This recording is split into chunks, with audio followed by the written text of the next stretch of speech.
So what evidence has been found in 1450 BC? Well, there is a lot of evidence, but I only have time to show you one item. There is an ancient document called the Papyrus Ipuwer. It was discovered in the same area where the 10 plagues destroyed Egypt, in a city called Memphis, Egypt, as you can see in the red square.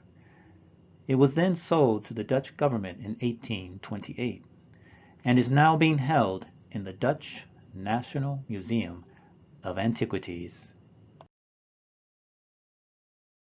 What you see here is a small part of the Papyrus Ipuwer. After its translation to English, it contains about 5,000 words. It was written in the form of a long poem. What you see on the screen is a copy of the papyrus.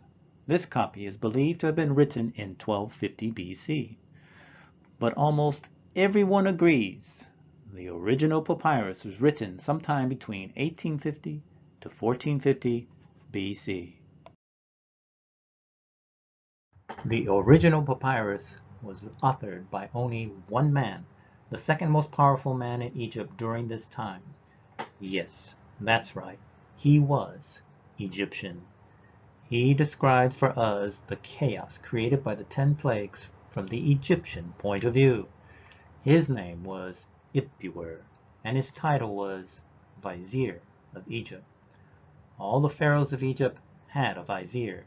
This is where the real power is, because the vizier runs the country.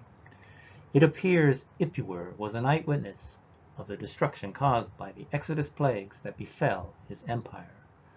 The papyrus describes a total collapse into anarchy, starvation, the escape of slaves carrying with them the wealth of the Egyptians. During this time of chaos, the Egyptian empire was overtaken by their enemy, the Hyksos, without a fight, because the Egyptians had lost their pharaoh and their army while pursuing Moses through the Red Sea. The Bible's Book of Exodus, verse 14, confirms the death of Pharaoh and his army. See for yourself. Please pause the video and read for yourself. If you are familiar with the story of Exodus, you will realize that the Papyrus Ipuwer and the 10 plagues are together telling the same story, but from different points of view. Okay, let's take a look inside. In the following several slides, you will see verses from the Papyrus Ipuwer placed in the upper half of the screen, while in the lower half are verses from Exodus.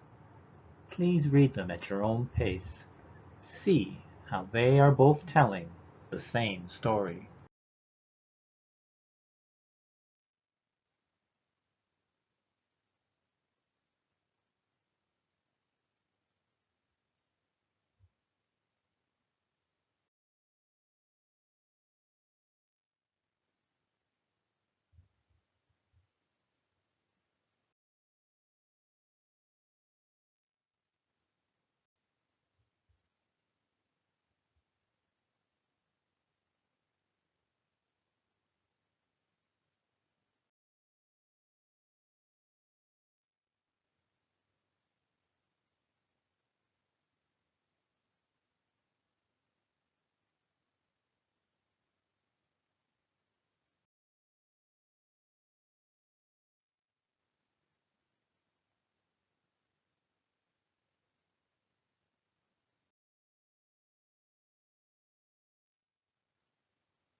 Okay, that's enough silence. I want to concentrate on the last sentence we see in red. And the Lord gave the people such prestige in the eyes of the Egyptians that they gave them what they requested. What is being said here is that the Egyptians are now so afraid of God that they will give the Jewish slaves whatever they want. In essence, what we are seeing here is the rich becoming poor and the poor becoming rich. This is an extraordinary event and a unique piece of history, because we would expect the opposite to happen. See for yourself what is written in the papyrus.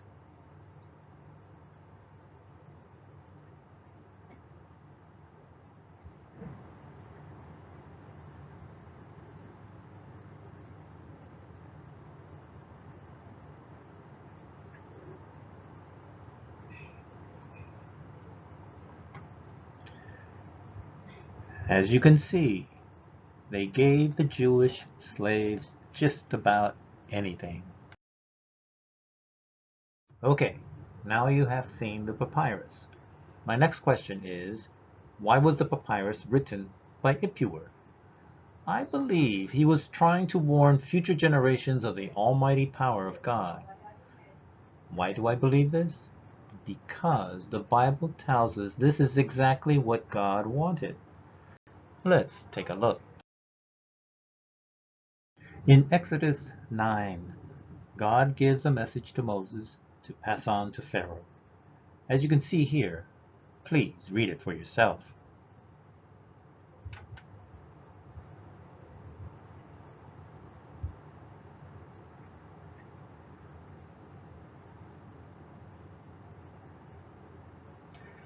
There are a couple of points to make here.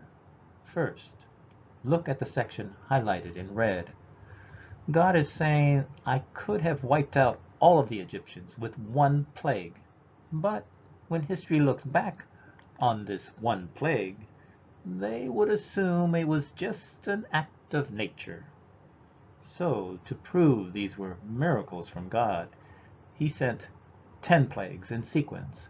Now when history looks back to these plagues, there could be no other explanation other than supernatural miracles from God. And because of this, the people of Egypt will talk and publish these events. Hence, the Ipuwer Papyrus. So what's going on now in 2022? The Egyptologists are hiding or twisting the truth of the papyrus, if you were. Let's see how. They say the papyrus has nothing to do with 1450 BC because Ipuwer is foretelling some future crisis hundreds of years in the future.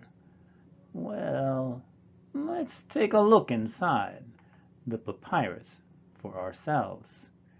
It says, what the ancestors foretold has arrived at fruition. The land is full of Confederates, and a man goes to plow with his shield. If you have read the entire papyrus, you will understand what is being said here. Ipuwer's country is at war with enemies both internal and external, and the word shield mentioned here is either a security guard or a soldier. So, what we see here is not the foretelling of a crisis, but instead Ipuwer is living through a prophecy that foretold the utter destruction of his nation. So this document does not give any prophecies of the future. What else do non-believers have to say about the papyrus, if you were? They say this papyrus is just a theoretical lesson in political ethics showing the consequences of being an evil, corrupt pharaoh. Oh boy, just fancy talk.